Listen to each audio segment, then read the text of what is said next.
in 2024, there's no such thing as a bad camera. There's just good cameras and better cameras. Now the DJI Osmo Pocket 3 is a nifty little camera, and I'm sure you'll love it if you take it for what it is. G'day and welcome to the channel. Now you're here because you're searching for information about the DJI Osmo Pocket 3.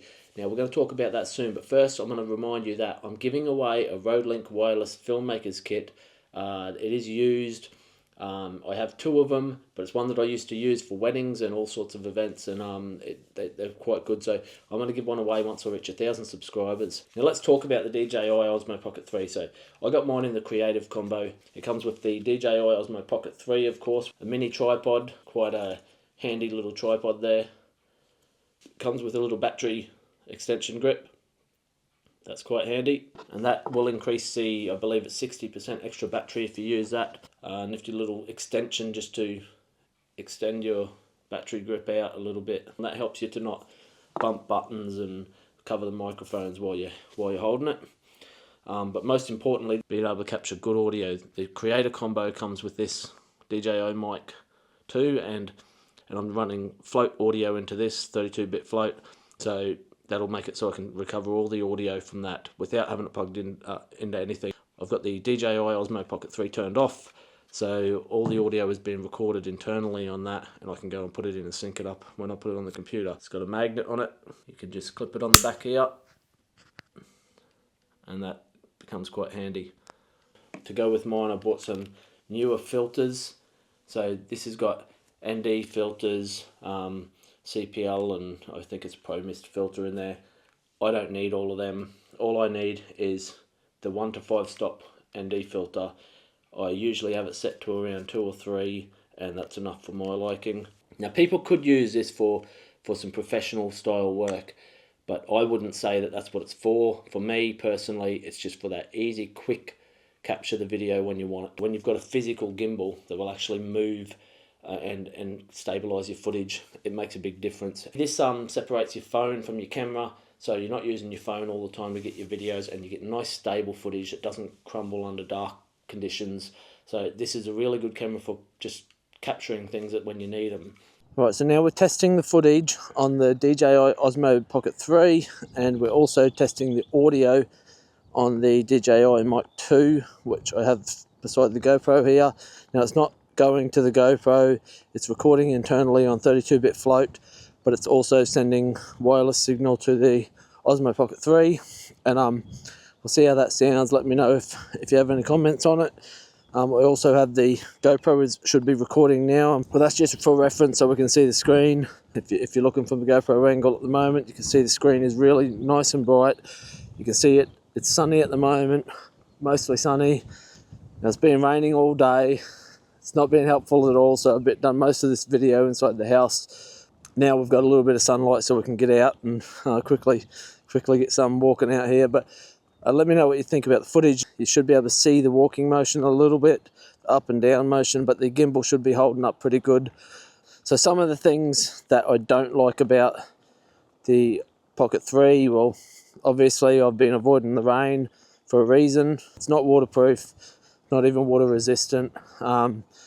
I don't blame DJI for that because, as I said, there's no such thing as a bad camera, but it could potentially ruin your footage, so it's something to think about. It's a tool. You're using a tool, use it only within the limits of what the tool can be used for. I don't know if you can hear that wind. Hopefully you can't. It's quite breezy at the moment, but if you can hear me properly, one thing I don't like about the Osmo Pocket 3 is that there's no weather sealing at all, not resistance, nothing. So if I had to come out earlier, the camera would have been destroyed.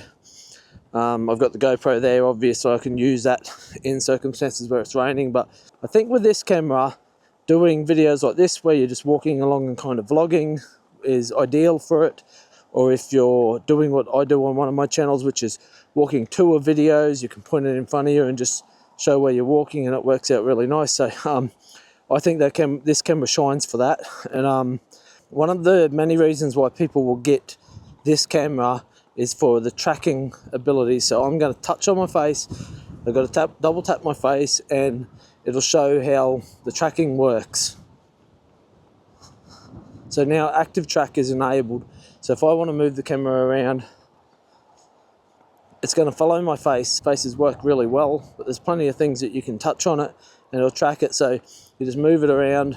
I'm going to turn around now. We're going to start heading back, and we're going to keep testing this camera as I walk back towards home. So there's a bit of backlighting there from the sun. Get a sense of whether it's holding up under these conditions, but I think that tracking works really well. I like it. I think many people will buy it just for that reason alone, but for me, the gimbal and the audio, having that microphone that connects wirelessly to the camera, I think that's the biggest positive for me. So earlier in the video I spoke about the extra battery attachment that can clip onto the bottom of the Osmo Pocket 3. Now as you can see here, if you're looking from the GoPro angle here down the bottom, you'll see that I've got it attached. I don't usually use the extension grip, I use the battery grip. It gives you more room to hold your hand. And when you're trying to stabilize footage, the longer the handle can be, the better you're going to get rid of some of that bouncing in your feet. So I'm not using it the way I would if I'm shooting something in front of me. Usually I would hold it out in front of me like a torch a little bit to try and get rid of some of that bouncing, or smoothing it out. It won't get rid of it completely, but it'll smoothen it out and make that motion look a bit better. I also have the tripod attached, so I generally leave that attached. If I leave it on and I need to set the camera down, I can do that. So if you're looking closely on the GoPro footage, if you have a real close look in the corner here, you can see that it's saying that it's charging, so it's at 100%. So what happens, it'll stop charging, it'll drain the battery from in the camera itself, and then each time it starts to drain down a little bit, it'll use some out of the battery handle. So the battery handle runs out before the camera runs out. I think that's a good feature, because if you decide that you want to change your form factor and you want to take the battery grip off, you know that your camera is still fully charged, and the first thing that drains is the battery extension, and you can continue using your camera. So that's really neat, and I think DJI done good with that. Anyway, so what I'll do now is I'll turn the camera around, I'll do some front-facing footage, and we'll see how that looks, and let me know if you've got any comments on it.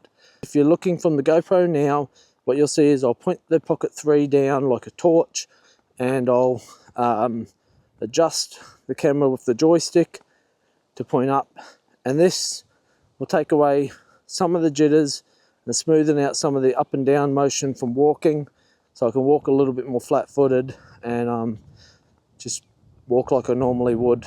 And you'll see I'm in an open field here. It's quite nice to bring your dog here and walk around, but I'm going to have to cut this footage out soon because I'm going to pass some kids and I don't want to capture them on camera. So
now I've been filming on the standard profile on the Pocket 3. It does have a D-Log option. I mostly won't use that.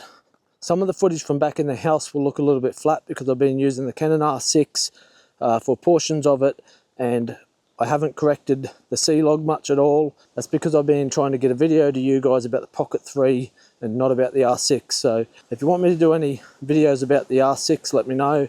But this video is about the Pocket 3, so let me know what you think about the Pocket 3, and I'll see you in some future videos.